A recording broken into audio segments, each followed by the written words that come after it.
नमस्कार. मावळ 24 तासमध्ये आपलं स्वागत. मी महादेव वाघमारे.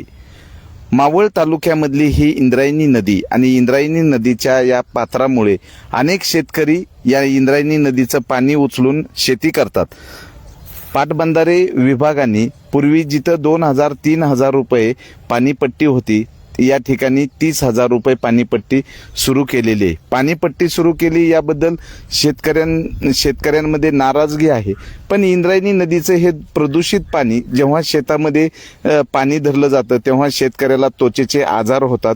त्यातच ह्या दूषित पाण्यामुळं जनावरं आजारी पडतात आणि दूषित पाण्यामुळे पिकालाही धोका झालेला आहे.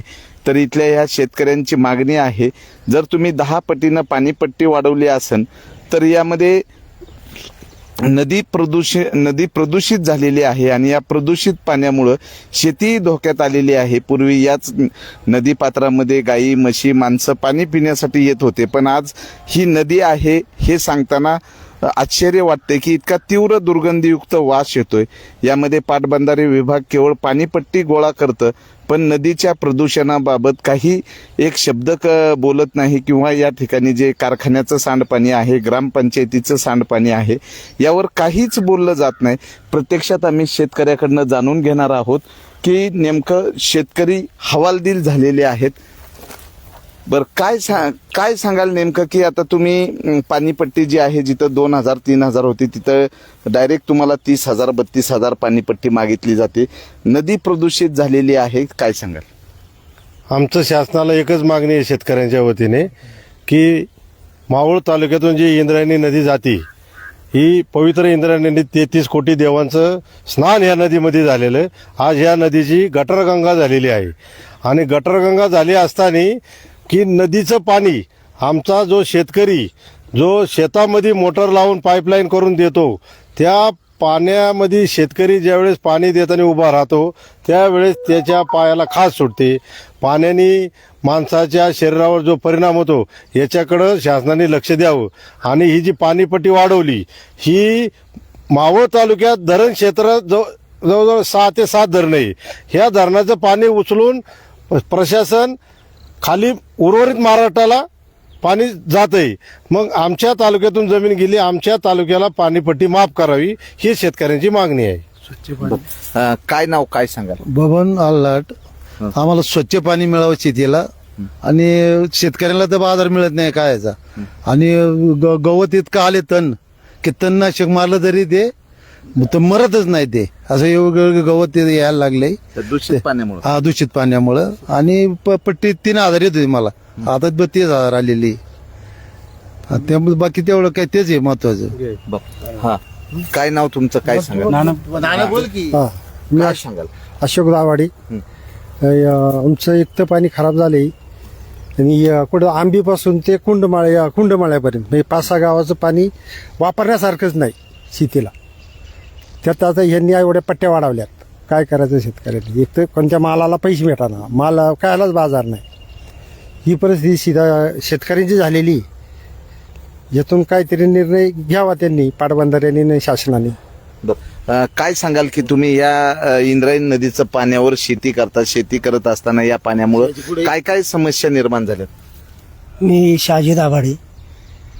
या इंद्रायणी नदीमधून जे पाणी येतंय त्या पाण्यामध्ये कंपन्यांचे पाणी, गटार, केमिकलयुक्त पाणी, सगळं पाणी घाण येतं. आणि शक्यतो आमच्या माळवाडीमध्ये असा एकही शेतकरी 10 एकर 7 एकर 8 एकरवाला नाहीये. अल्पभूधारक शेतकरी आहेत. त्या शेतकऱ्यांना कोणाला 1.5 एकर आहे, कोणाला 2 एकर आहे, कोणाला 1 एकर आहे, कोणाला अर्धा एकर आहे. त्यातून सुद्धा हे पाणी येतं आणि त्या अर्धा एकरवाल्याला किंवा 1 एकरवाल्याला सुद्धा 30,000 32,000 अशी पाणीपट्टी येते. तर माझं सरकारला हेच म्हणणे आहे की अल्पभूधारक शेतकऱ्यांसाठी किंवा या घाण पाण्याचे जे आजार होतात, ह्या आजाराच्या पाण्यामुळे जो त्रास होतो याच्यासाठी शेतकऱ्यांसाठी सरकारने थोडी सूट द्यावी. तर या ठिकाणी शेतकऱ्यांना पाणीपट्टी कमी आली पाहिजे, कारण पूर्वी जर 2 आणि 3,000 रुपये येत होती ती आता डायरेक्ट 30 ते 32,000 रुपये पाणीपट्टी झालेली आहे. त्यामुळे शेतकरी हवालदिल झालाय. त्यातच ह्या इंद्रायणी नदीचं प्रदूषित पाण्यावर शेती करत असताना शेतकऱ्याला अनेक आजार बळावत आहेत.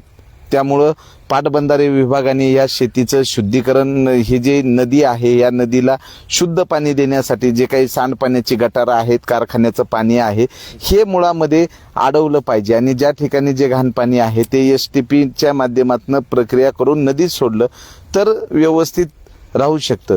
हीच नदी पुढे आळंदीला गेल्यानंतर तर त्यानंतर तर फार भयानक अवस्था आहे की जलचरांचा मृत्यू होतो, मासे मृत होतात, त्या पाण्यामध्ये काहीच राहत नाही.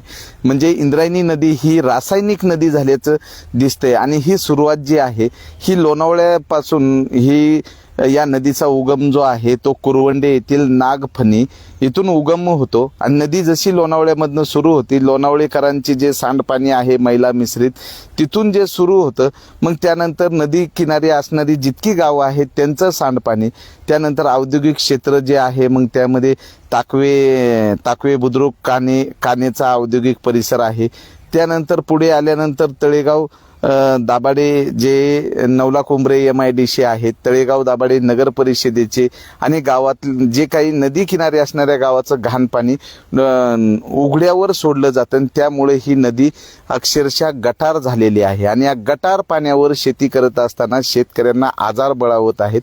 पाटबंधारे विभाग फक्त सांगतं की तुम्ही पाणीपट्टी भरा, पण प्रत्यक्षात या ठिकाणी शेतकऱ्याच्या आरोग्याकडे किंवा शेतकऱ्याच्या परिस्थितीकडे सरकारचं दुर्लक्ष असल्याचं बोललं जातंय. काय सांगाल? बर हा,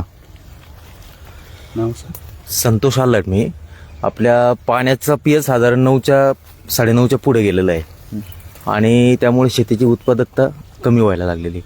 शेतीची उत्पादकता कमी झालं, उत्पादन कमी झाल्यानंतर शेतीचं मिळणारं शेतकऱ्याला उत्पन्न आणि होणारा खर्च याचा ताळमेळ बसत नाही आणि त्यात ह्या शासकीय वसुली त्याच्यामध्ये शेतीचं गणित बिघडायला लागलेलं आहे. त्यामुळे तर माझ्यासारखा तरुण शेतकरी शेतीकडे वळत नाही.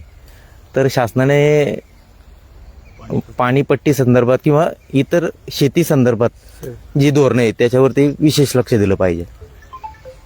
तर प्रत्यक्षात यामध्ये जे आहे की ही परिस्थिती अशी आहे, इंद्रायणी आणि पवना नदी ह्या जे प्रमुख मावळातल्या 2 नद्या आहेत आणि त्यांना असणाऱ्या उपनद्या पण आहेत, कुंडलिका आहे, सुधाबुधा आहे, अशा अनेक ह्या उपनद्या आहेत. या उपनद्याची पण अवस्था बेकार झालेली आहे. त्यामुळं शेतीला हे प्रदूषित पाणी देत असल्यामुळं शेतकऱ्यांच्या आरोग्याला धोका झालेला आहे आणि पिकांची जी काही दर्जा आहे तो पण ढासळत आहे आणि त्यातच आता शेतकऱ्याकडे जे काही 10 पटीने पाणीपट्टी वाढवलेली आहे आणि ती वसूल करण्यासाठी शासकीय अधिकारी त्यांच्याकडे वारंवार त्यांना सांगतात की तुम्ही पाणीपट्टी भरा, पण शेतकऱ्यांची एकच मागणी आहे, तुम्ही आम्हाला शुद्ध पाणी द्या. प्रदूषित पाण्यामुळे शेतीला फटका बसतोय. तर बघूयात प्रशासन याकडे कसं पाहतंय. पाटबंधारे विभाग आणि लोकप्रतिनिधी या शेतकऱ्यांसाठी शुद्ध पाणी देण्यासाठी पाटबंधारे विभागाला काय सूचना देतात. मावळ 24 तास प्रतिनिधी महादेव वाघमारे. धन्यवाद.